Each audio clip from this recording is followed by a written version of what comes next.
नमस्कार प्रिय विद्यार्थियों, मैं डॉक्टर शत्रुजीत। और आज हम लोग जो पर्यावरण अध्ययन की जो बीए संरक्षण की पुस्तक है हमारी, पर्यावरण अध्ययन एवं समाज, उसके 5वें अध्याय का पहला भाग पढ़ेंगे। जैसा कि आपको पता है कि ये जो अध्याय है थोड़ा विस्तृत है, इसलिए हमने इसको 2 भागों में विभाजित किया है। तो पहले पाठ के अंतर्गत हम लोग इसमें पढ़ेंगे राष्ट्रीय आपदा प्रबंधन के विषय पर ये पाठ है।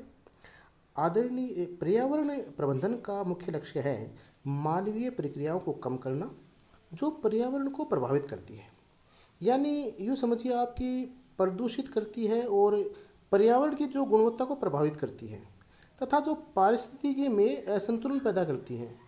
तो प्रबंधन में ये प्रयास किया जाता है कि पर्यावरण का संरक्षण किया जाए तथा प्राकृतिक स्रोतों के जो दुरुपयोग हैं उनको रोका जाए।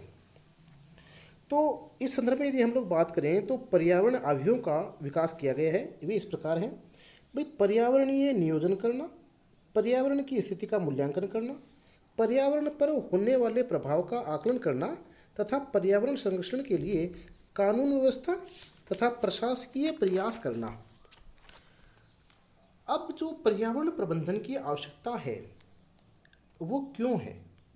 यह सत्य है कि पारिस्थितिकी में संतुलन तथा पारिस्थितिक तंत्र के विकास में स्थायित्व प्रकृति द्वारा रखा जाता है, परंतु मानव की क्रियाओं जैसे वैज्ञानिक व तकनीकी का विकास, औद्योगिक विकास, नगरीकरण, स्वचालित वाहनों का विकास, ऊर्जा उत्पादन कारखानों के विकास ने पारिस्थितिकी तथा पारिस्थितिकी तंत्र को में असंतुलन कर दिया है तथा इसका स्थायित्व भी समाप्त हो गया है। जनसंख्या की वृद्धि ने भोजन की आपूर्ति के लिए कृषि के विकास में रासायनिक खादों तथा कीटनाशक दवाओं का उपयोग बहुत ज़्यादा किया जाने लगा है, जिससे न केवल भोजन की गुणवत्ता का ह्रास हुआ है बल्कि पर्यावरण प्रदूषण भी बहुत ज़्यादा बढ़ा है। तो आज के वैज्ञानिकों तथा तकनीकी युग की क्रियाओं ने प्राकृतिक तथा मानवीय संबंध के सामंजस्य को भी समाप्त कर दिया है। पर्यावरण प्रबंधन की प्रक्रिया से मनुष्य तथा पर्यावरण के संबंधों में सुधार किया जाता है, जिससे पर्यावरण की गुणवत्ता बनी रहे, जिससे मानवीय समाज में सुधार हो सके। इस उद्देश्य की प्राप्ति के लिए मानवीय क्रियाओं को नियंत्रण करना होगा और पर्यावरण का संरक्षण करना ही होगा। अब यदि हम लोग बात करें कि पर्यावरण प्रबंधन के आयाम, देखिए मानवीय वातावरण का क्षेत्र अधिक व्यापक है, इस कारण से पर्यावरण प्रबंधन का क्षेत्र भी बहुत बड़ा है। इसमें पर्यावरण प्रबंधन के आयामों को प्रयुक्त किया जाता है। एक तो है संचयीकरण का आयाम और दूसरा है संरक्षण आयाम। संचयीकरण का आयाम में यह है कि मनुष्य को प्रकृति में बिल्कुल हस्तक्षेप नहीं करना चाहिए। मनुष्य को प्रकृति अथवा भौतिक पर्यावरण के साथ पूर्ण रूप से अनुसरण तथा अनुकूलन करना चाहिए, लेकिन यह आयाम व्यवहारिक नहीं है, क्योंकि मनुष्य को अपनी जीविका के लिए प्राकृतिक संसाधनों तथा स्रोतों का उपयोग करना ही पड़ता है। दूसरा जो आयाम है वो संरक्षण का आयाम है। इस आयाम की मान्यता तथा अवधारणा ये है कि सामाजिक संस्थाओं और पर्यावरण के बीच एक समायोजन होना चाहिए, यानी इसके अनुसार प्राकृतिक स्रोतों का उपयोग सामाजिक आर्थिक विकास के लिए करना चाहिए, परंतु पारिस्थितिकी संतुलन तथा पारिस्थितिकी तंत्र में स्थायित्व भी बनाए रखना चाहिए, जिससे पर्यावरण की गुणवत्ता बनी रहे। तो इस प्रकार का कोशिश करनी चाहिए कि हम लोगों को प्रकृति का विदोहन तो करना चाहिए, लेकिन प्रकृति का शोषण नहीं करना चाहिए। आगे हम लोग इसमें पढ़ते हैं, इसका जो पॉइंट्स है इसमें वो है आपदा यानी डिजास्टर। भूकंप तथा ज्वालामुखी, सूखे की अवधि, बाढ़, वायुमंडल तूफान इत्यादि डिजास्टर हैं, आपदाएं हैं, प्राकृतिक आपदाएं हैं ये। इनसे जन धन की अपार क्षति होती है। प्राकृतिक या मानव जनित चरम घटनाओं को जिनके द्वारा प्रलय एवं विनाश की स्थिति उत्पन्न हो जाती है, जन धन की अपार क्षति होती है, पर्यावरण प्रकोप कहते हैं। इसे तीन वैकल्पिक शब्दों में प्रयोग किया जाता है। पर्यावरण प्रकोप, जिसको एनवायरमेंटल हैजार्ड कहते हैं, पर्यावरण आघात यानी एनवायरमेंटल स्ट्रेस, तथा पर्यावरण विनाश यानी एनवायरमेंटल डिजास्टर। तो इसके अंदर हम लोग जो डिजास्टर मैनेजमेंट है उसके बारे में भी अध्ययन करेंगे। सबसे पहले यदि हम लोग देखें इसमें तो वो है भूकंप। भूकंप का अर्थ एवं परिभाषा। आर्थर होम्स ने भूकंपीय लहरों की तुलना तालाब की लहरों से की है। उसके अनुसार जब किसी तालाब में कोई पत्थर फेंका जाता है तो चारों दिशाओं की ओर लहरों में एक श्रृंखला बन जाती है। इसी प्रकार चट्टानों के आकस्मिक विक्षोभ द्वारा विक्षोभ स्थल के सभी दिशाओं की ओर वाइब्रेशन आरंभ हो जाती है। इन कंपनों का संक्रमण ही भूकंप कहलाता है। जो ये भूकंप है इसके कई कारण हैं। जैसे एक तो है प्लेट विवर्तनिकी, यानी प्लेट जो विवर्तनिकी है ये एक आधुनिक संकल्पना है। इसके अनुसार स्थलमंडल कठोर भूप्लेटों से निर्मित है। ये प्लेटें सदैव गतिशील होती हैं। कहीं कहीं दो भूप्लेटें विपरीत दिशा में जाती हैं तो कहीं परस्पर टकराती हैं। दोनों ही अवस्थाओं में भूकंप आते हैं। दूसरा जो इसका कारण है साथियों वो है भूपटल का सिकुड़ना। इस तथ्य से सभी विद्वान सहमत हैं कि पृथ्वी अपनी आरंभिक अवस्था में अत्यंत तप्त थी, धीरे धीरे ठंडी हुई, लेकिन भूगर्भ के ठंडे होने की प्रक्रिया आज भी चालू है। ठंडे होने से क्या है कि चट्टानें सिकुड़ती हैं, जिसके कारण से भूकंप आते हैं। तीसरा जो भूकंप आने का कारण है वो है एकत्रित जल का भार। एकत्रित जल का तात्पर्य जल के कृत्रिम भंडारण से है। तो जब ये कृत्रिम भंडारण बनाए जाते हैं मनुष्य के द्वारा तो उससे भी भूकंप की संभावना बढ़ती है। चौथा है समस्थिति की समायोजन, यानी ये आइसोस्टेटिक जो है एडजस्टमेंट। इसमें धरातल की काट छांट कर हमेशा जब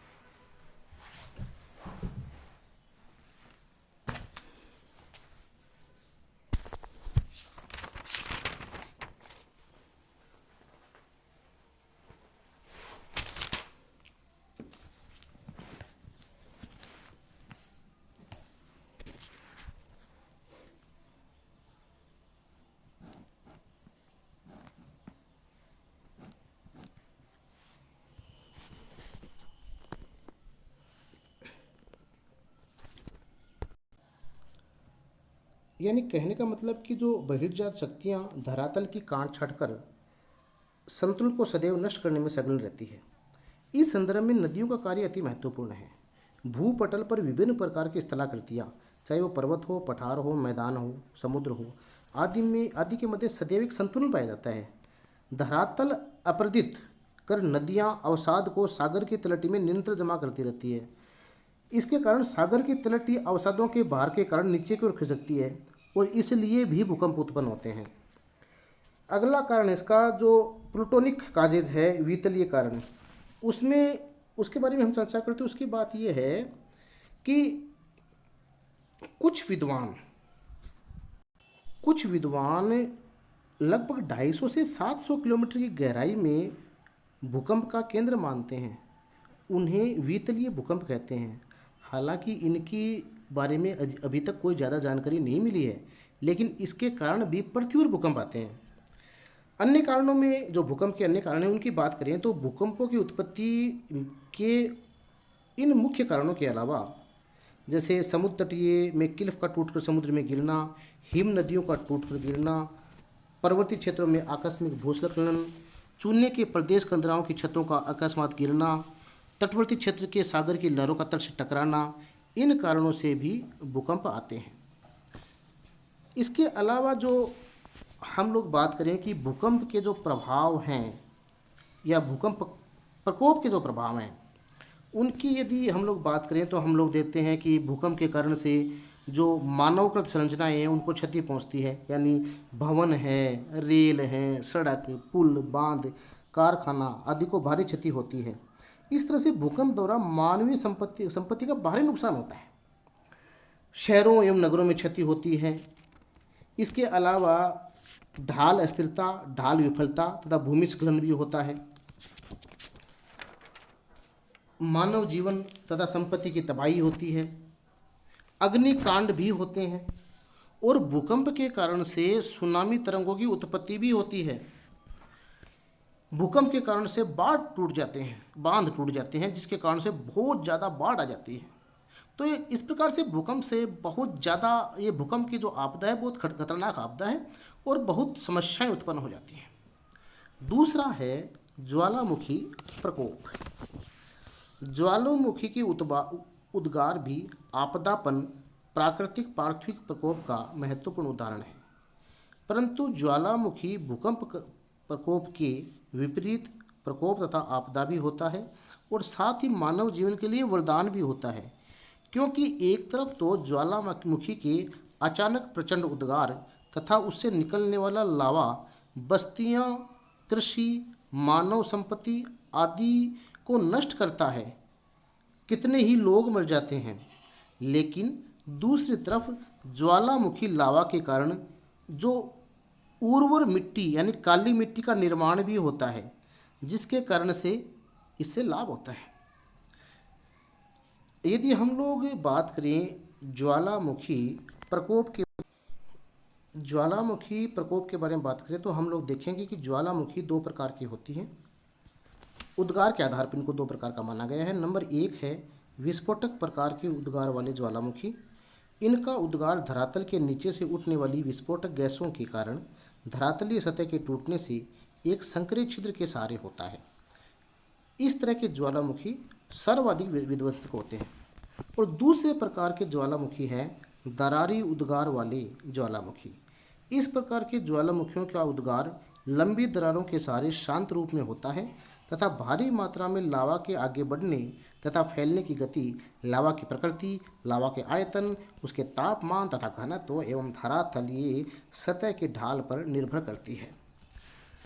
ज्वालामुखी प्रकोप के विनाशकारी प्रभाव ज्वालामुखी उद्गार द्वारा मानव समाज की भारी जन धन की हानि होती है।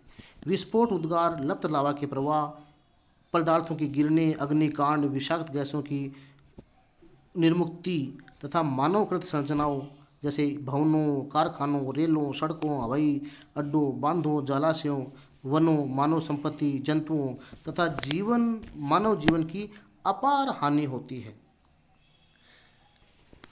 लेकिन ये भी देखा गया है कि विस्फोटक केंद्रीय ज्वालामुखी उद्गार के समय विखंडित पदार्थों से धूल, राख आदि के नीचे गिरने के कारण से फसलें, सब्जियां, फलों के बाग ये भी नष्ट हो जाते हैं। लेकिन जब कई बार ज्वालामुखी से जो लावा निकलता है उसके कारण से काली मिट्टी का निर्माण होता है जो मनुष्य के लिए फायदेमंद है। अगली आपदा की हम लोग बात करें तो वो है भूस्खलन। भूकंप के प्रभाव से, ज्वालामुखी के उद्गार से कभी कभी भूमि सरक भी सकती है। जब कभी भी भूमि पृथ्वी की बहिर्जात या बाह्य शक्तियों द्वारा भूमि या पृथ्वी का कोई भाग सरकता है तो उसे भूस्खलन कहते हैं। इस भूस्खलन के कारण से भी जन धन की अपार हानि होती है। अगली आपदा है साथियों चक्रवात प्रकोप। चक्रवात वास्तव में दो विभिन्न वायु राशियों के मिलने के परिणाम है।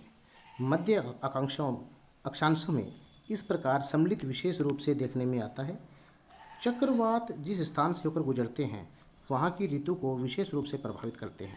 इसमें हवाएं चारों ओर से केंद्र की ओर आकर्षित होती है, जिसके फलस्वरूप केंद्रीय भाग साइक्लोन के आगमन से मेघों की गर्जन तथा विद्युत चमक यानी लाइटनिंग के साथ तेज वर्षा शुरू हो जाती है। चक्रवात सदैव पूर्वी तथा उत्तरी पूर्वी दिशा में चलते हैं। यह अंतर अधिक होने पर हवाओं को तेज गति से को प्रेरित करता है। जल की अपेक्षा थल शीघ्र गर्म हो जाता है। गर्म थल पर स्थित वायु हल्की होकर ऊपर की ओर उठती है, इसका स्थान ग्रहण करने का केंद्र होता है, जबकि उसके चारों ओर दूर जाने पर वायु दाब बढ़ता है। वायु दाब अथवा भार की वितरण की यही स्थिति चक्रवात की उपस्थिति बताती है। इसमें समदाब रेखाएं वर्ताकार अथवा अंडाकार रूप ग्रहण कर लेती हैं। परोक्ष मेघ आकाश पर चक्रवात के आगमन का संदेश लाते हैं। चक्रवात के कारण से मानव जीवन एवं संपत्ति की क्षति बहुत ज़्यादा होती है। अगला है बाढ़ प्रकोप। बाढ़ का सामान्य अर्थ होता है स्थलीय भाग का लगातार कई दिनों तक जलमग्न रहना। सामान्य तौर पर बाढ़ का संबंध नदी से जोड़ते हैं। लोगों के अनुसार बाढ़ की स्थिति उस समय होती है जब जल नदी के किनारों के ऊपर से प्रवाहित होकर उस नदी के समीपस्थ लोगों को या भागों को जलमग्न कर देता है। बाढ़ के कारण से चारों ओर पानी ही पानी हो जाता है। बाढ़ हमारे देश की भी बाढ़ एक प्राकृतिक घटना है। इसके निम्नलिखित कारण है। नंबर 1, वर्षा की अनिश्चितता। वर्षा की अनिश्चितता भी बाढ़ का एक मुख्य कारण है। अनेक शुष्क एवं अर्धशुष्क भागों में वर्षा होने से अफवाह मार्ग अवरुद्ध हो जाते हैं और जब वर्षा अधिक होती है तो बाढ़ आ जाती है। राजस्थान में इसी प्रकार से बाढ़ आती है। दूसरा है वनस्पति विनाश। हिमालय क्षेत्र का वनस्पति विहीन होना उत्तरी भाग में बाढ़ के प्रकोप का एक सबसे बड़ा कारण है, क्योंकि अधिकांश नदियां यहीं से निकलती हैं और तीव्र ढाल होने के कारण से हिमालय क्षेत्र की नदियां तेजी से नीचे की ओर जाती है, जिसके कारण से बाढ़ आती है। तीसरा है नदी धारा में परिवर्तन। नदी की धारा का जब परिवर्तन हो जाता है विभिन्न कारणों से, तब भी बाढ़ आती है। चौथा है नदी जल पर मलबे का अधिक दबाव। नदियों का अपरदन, परिवहन और निक्षेपण की एक प्राकृतिक व्यवस्था है, लेकिन जब धरातल बंजर हो, धारा में भूस्खलन हो, उससे मलबा नदी तल पर जमा हो जाता है और वह नदी के अपवाह क्षमता को घटा देता है। इसके कारण से थोड़ी सी वर्षा होने पर नदी का जल फैलकर बढ़ने लगता है, जिससे बाढ़ आती है। अगला है तटस्थ और तटीय अधिवास। बाढ़ रोकने के लिए बनाए गए तटबंध भी बाढ़ के कारण बनते जा रहे हैं, क्योंकि इससे एक स्थान पर तो बाढ़ से राहत मिलती है, लेकिन दूसरे स्थान पर इसके कारण से बाढ़ आ जाती है। अगला कारण है नदी भाग में मानव निर्मित व्यवधान। मानव ने कई उपयोगों के कारण नदी धारा में व्यवधान उत्पन्न कर दिया है। रेल और सड़क, जलाशय, बांध, क्रीड़ा केंद्र, बिजली घर आदि से नदी का जो स्वाभाविक अपवाह मार्ग है वो अवरुद्ध हुआ है, जिसके कारण से नदी में बाढ़ आती है। अगर हम लोग बाढ़ नियंत्रण के उपाय की बात करें तो दो प्रकार के उपाय होते हैं। एक तो होता है व्यवहारगत। इसमें हमें पता है कि बाढ़ के कारण से आर्थिक संकट आता है, तो इससे निपटने के लिए सरकार द्वारा आर्थिक सहायता दी जाती है, जिसे व्यवहारगत उपाय कहते हैं। और दूसरा है संरचनात्मक उपाय। संरचनात्मक उपायों के अंतर्गत है कि जो बाढ़ के मैदान हैं उनको बांट कर उनका नियोजन करना, यानी इसको फ्लड प्लेन जोनिंग विधि कहते हैं। दूसरा है बाढ़ के राहत हेतु जो नालियों का निर्माण, स्पिल ओवर चैनल्स का निर्माण करना। तीसरा है नदी के मार्ग को गहरा करना। और चौथा है उसके दोनों तरफ ऊंचे ऊंचे तटबंध बनाना। और अगला का जो उपाय है वो है बांध बनाना। उससे नदी का जो प्रवाह है उसको हम नियंत्रित कर सकते हैं। बाढ़ के कारण से भारत में बहुत नुकसान होता है। यमुना, ब्रह्मपुत्र, कोसी, गोमती, घाघरा, गंडक आदि नदियों के किनारे बाढ़ आना सामान्य घटना है। इन क्षेत्रों में प्रतिवर्ष बाढ़ आती है।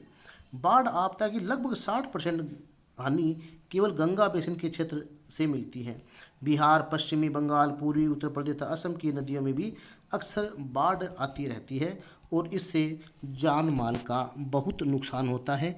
अतः बाढ़ नियंत्रण के लिए बहुत ज़्यादा उपाय करने की महत्ती आवश्यकता है।